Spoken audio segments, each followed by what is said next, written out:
everybody, I thought I'd try putting all of this week's Amish letters from the budget newspaper in a long form video with some bonus stories at the end, and see how you guys like that and how it goes. I appreciate all my new followers. That is so exciting, and let me know how you like it. Hey everybody, I'm back with more Amish letters, and this one is from Salmon, Idaho, dated April 25th. I will pick up the pen after many weeks of silence. And it goes on to talk about Sunday school and visitors. And then the church service ministers were sharing the creation story at the after suffering of Christ. Our cups runneth over with gratitude on the days like that, yet we feel unworthy to partake of the Lord's Supper. Then it talks about traveling and visiting some more. The Baker Country Market is in the dried-in stages, and help came from the big wave from the Roberts Mount community to help set trusses in the sheet roof. Maria's greenhouse is open. If it's feast for eyes, the gorgeous, healthy flowers. Johnny's sister Mary and then Mary C. overnighted at the local Solace bed and breakfast. They visited here, and the hour grew late. Marina had a trip to the ER and was diagnosed with Bell's palsy, symptoms a stroke-like. Abigail had the misfortune of being a victim of the lawnmower attack. Those huge mowers can be a beast. Well, this happened so quick. Believing Abigail backed into a slight dip next to the railroad tie, somehow she was down with legs extended and her feet too close to the hill to stop the blade. When the action was over, the mower shut off and she gets to her feet only to find that one leg handles no weight. Long story short, she had surgery the following morning in Missoula after being life-flighted. One toe was nicked by the whirling blade, and also her and the editors couldn't figure out what that word was, but her toe was cut off, or whirling blade, and also her something was cut. Two bones completely severed, and this took a rod from above the knee down to her ankle. Oh, are we thankful for her foot to be intact. Goodness. MB crew flew into the back country to erect a structure, plus put shoes on mules and horses. This was at the Flying Bee. Moisture came in the form of snow, and yes, in April. We will take it. Green became greener, and John had returned to his Townsend home after working at the K Mountains Colt. Signed, Ruby. Well, goodness, I hope that Abigail is healing, and prayers to her. Everybody, have a great week. Hey, everybody, I'm back with my second Amish letter from the budget newspaper for this week. And this one is from Advanced, Missouri, and it's dated April 24th, and we are enjoying beautiful weather. Now that we've had some rain, everything is growing fast. The farmer planted corn and beans earlier than usual because of the dry weather. It's still April, and some of the corn is 6 to 8 inches tall. They had a sewing get together. There was an auction, but the house didn't sell because there was only one bidder. They have plans to move to Minnesota, and somebody else Lee has already moved to Minnesota and will help in the furniture business, and Doug will be employed with as well. There was some visiting, and then church had some visitors. They talk about that. On Monday, the school children and teachers had their end of the year field trip, and the board member families and a few others went with them. They spent some of the time at the Bollinger Mill, a historical tourist attraction, and had a train ride at Jackson with lots of fun things included there. They went to the park at Jackson and played ball, ride trikes and bikes, and the children loved the day, and some thought it was the best field trip they ever had. Then there was a funeral. Ray's and Kendall's families were here on Wednesday evening to help with some work, and the men trimmed a lot of the lower branches from the pecan trees in the yard and hauled them to the burn pile. and had a blazing fire. The ladies and children edged and weeded flower beds and put down mulch. What a blessing that was. We served lasagna supper to the hungry crew and had a chocolate cake for Omar's 66th birthday. Well, happy birthday to Omar. On Thursday evening, the youth served an appreciation supper for the parents. They did their job well, from a lovely welcome table, beautiful bouquets, and singing, and the food was so delicious. They seemed to think we older ones needed entertainment, so they had a golf cart and an obstacle course prepared. The men drove the cart while blindfolded, and the wife sat beside, giving verbal directions. I wonder how that went. I would like to see a video on that. They also had cornhole games, flag croquet, and regular croquet. Oh, thanks to the youth for a blessed evening. Signed, Omar and Nancy. Everybody, I hope you had a great weekend. Hey everybody, it's me, Hey Beans, and it is windy. I didn't realize it was this windy outside, but I've got Amish Letters. This might be a little longer than the 3 minutes allowed on the YouTube, so I think I'm going to put a group of letters together for this week with some added bonus stories in on that longer video. So if you get cut off, be sure to go to the regular YouTube, and I'll try to post that tonight. But anyway, so this first letter for today, this would be the third one out for this week, is from Barnett, Missouri, dated April 22nd. We had an active weather pattern again last week. On Wednesday, we came home from the cottage meeting to evidence of a storm. Our trampoline had obviously taken flight at one point. The Martin house pole was bent, leaving the birdhouse at an odd angle. When we noticed it the next morning, it was business as usual for the birds in spite of the crazy condo. Friday brought tornado watches, and as we gathered for a baptismal service at the Versailles, a drenching rain began. Thus began one of the most unusual church services I've experienced. There were 11 youth in the class and several more to be taken in on confession of faith, and a few transferring memberships from other congregations. So 23 souls were to be added to the Versailles congregation. This drew visitors from various congregations and church groups far and near.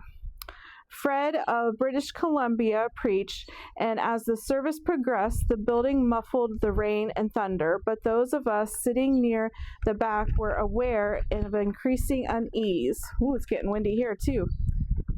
There were hushed discussions, gazings out of the back window, trips to the basement to look out the lone west window, additional moments of hushed along dialogue. I tried to concentrate on the sermon, breathing in prayers for safety. It was not the kind of weather that typically spawned the big bad tornadoes, and living in, Missouri, sorry, I forgot that. Living in Missouri could condition one to almost the tune out tornado watches, but still, caution is in order, and there were a few close lightning strikes, and the electricity blinked off briefly. We could hear the tornado siren at the Excelsior fire station, and cell phones in the auditorium buzzed with weather alerts. One of the visitors was in touch with someone who advised that with the increased activity in the clouds, the type of building, and the time it would take for 250 people to reach safety, it would be best for us to move to the basement. Suddenly, one of the brethren called for a tornado drill, motioning us towards the basement. There was no panic, just purposeful march, row by row, starting from the back as the trustees moved forward, alerting the ones farther front. The building has no front stairs, but a wide one on each side near the back. Brethren carried Charlotte in her wheelchair, and sisters helped Barbara navigate the steps. We found places to stand and sit in various basement rooms. The storm was even more muffled there. Thankfully, the lights stayed on, so it was a cozy place. There were a few anxious moments for those who had family members at home, but contact was made, and we waited for about 15 minutes, and after the worst seemed to be over, we went back upstairs to our seats. Cell phones buzzed a few more times, but Brother Fred calmly finished his sermon, and gradually the storm ceased. We found out later that there was a group of public schools in Versailles. There was a group at the public school in Versailles for a play that evening. They also went for cover with 200 people in the storm shelter. 2 small tornadoes were confirmed, but damage was minor, mostly just trees and poles down in the surrounding areas. Signed, Mary, Mrs. Vernon, and then I leave off the last name. Everyone, take care, and we'll move on to the next letter. So this one starts in Manton, Michigan, dated April 21st. A beautiful clear morning. Yesterday morning was colder, about 20 degrees. The frost leaves being lifted today or tomorrow. Taps have been pulled in the maple woods. It was a very productive year. The new foals are appearing, and I have seen a few new calves also. Even the grass is growing a little earlier than normal here. Perhaps the biggest single news is all in the rain that fell in the short period. Close to 10 inches from Sunday the 12th through Wednesday the 15th. There are some houses with water damage in our county, especially along River Road north of Marcus Stoll. 2 years ago, we, the boys, and Kenneth had a dam put in on a 40 northwest of us. Well, we lost it.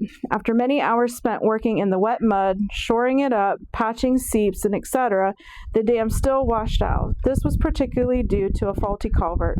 Several neighbors' driveways washed out due to the dam's demise. They had visitors at church, and there was an auction, and equipment was brought along home that they must have bought. We read of people in the book of Acts who spend all of their leisure time in nothing except telling or hearing something newer than the last. May our purpose be higher. We have something new to share. We have a Percheron filly who injured her hoof and leg quite severely this past October. Son Philip has been caring for her these past months. Well, tonight there was a breakthrough. The horse is growing a new hoof. Not only are we human, fearfully and wonderfully made, so are our animals.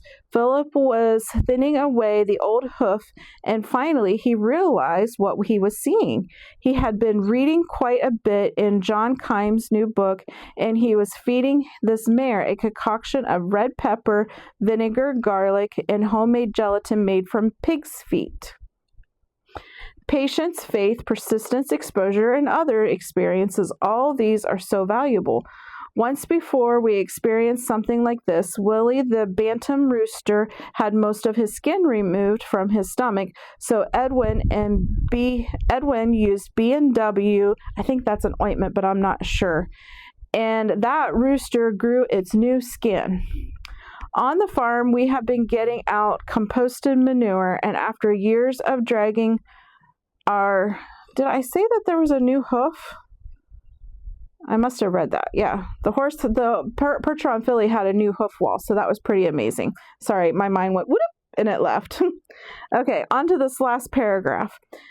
On the farm, we have been getting out our compost manure, and after years of dragging our feet regarding further mechanization, we put an engine in the NH spreader. I think that's New Holland spreader. We also have a borrowed one here from Brutus. We prefer the 3-heater system. 2 can do it. Fertilizer prices keep going up. Anyone with animals has tremendous resource, manure. We are commanded in the New Testament to humble ourselves. Various statements of humorous nature have been made about the elusiveness of aid trait. One poor fellow said, "I tried being humble, but no one noticed." The next one is not even funny. A man spoke of his humility, for which I am famous on 5 continents. With God, all things are possible. Signed, Dwayne. Everybody take care and go see the long form if you can. Hey everybody, so now I'm going to read the 4 bonus stories. First one is from Millersburg, Ohio, dated April 19th. We woke up to Easter morning and we found 10 eggs hidden throughout the yard. Some had candy inside representing the sweetened goodness of our Lord. One had money inside because it cost Jesus everything to die on the cross for us. One was full of balloons because Jesus ascended into heaven and will return again one day, and one was empty, representing the empty tomb. This one is from Sugar Creek, Ohio, And it was mushroom season here not too long ago, and mushrooms have been found. In my teenage years, I loved to go mushroom hunting. Jason and some others were here on Sunday evening, and grandson Michael presented me with enough of them for a nice sandwich. They were delicious. Wash them and really good with salt water, and then squeeze out the water and fry them up real nice. Rolled them in flour and fried them in butter.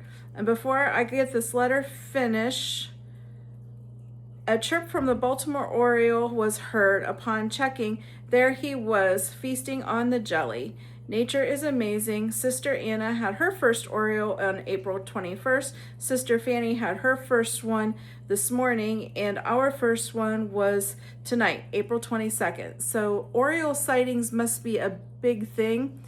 Where I live, I rarely see, sometimes we see Orioles, but not too often. So I'm glad that they were excited about that. This one is from Bridgeton, New Jersey. Can chicks hatch out of golf balls? Ask the barred rock hen. Dan puts golf balls in the nest boxes to show the chicks that this is the place to lay eggs. One chicken had motherly longings and scratched all the golf balls together and kept them warm for a couple of weeks. Meanwhile, a free-range Banty hen hatched out a family of 8 chicks. Ruger, the Cocker Spaniel, killed most of those tiny chicks. He thought they looked like good little chicken nuggets.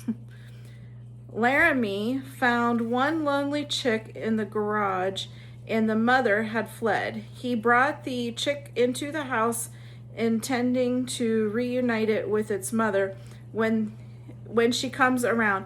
But what if Ruger finds it? Laramie decided to take the chick to the barred rock hen with the motherly longings. The next morning, I removed the golf balls. It seems like success in the adoption process. Signed, Linda. And then this one is from Worcester, Ohio. Mrs. Rhoda Hilty was experienced what she tried hard to avoid. She was biking home on State Route 83 last Monday evening and was almost at her lane. Mervyn was behind her with a tractor, and there were 2 vehicles coming up behind Mervyn, passing him. Rhoda saw one and let it pass, but with the headlights and the noise of the tractor behind her, she didn't realize that there was another one passing. And she turned left into her lane. Mervyn yelled, but she didn't hear him, and the vehicle hit her left leg, basically shattering the leg between her knee and ankle. There were shards of her knee on the road. She was life-flighted from the scene, taken to Akron, where they did surgery that night and tried to save her leg, and she has a few more surgeries that week. The main one being to put in a rod, screws, and cement to hold things in place on her leg. Praise the Lord, they could save her leg and that she is still here with us. How different it could be.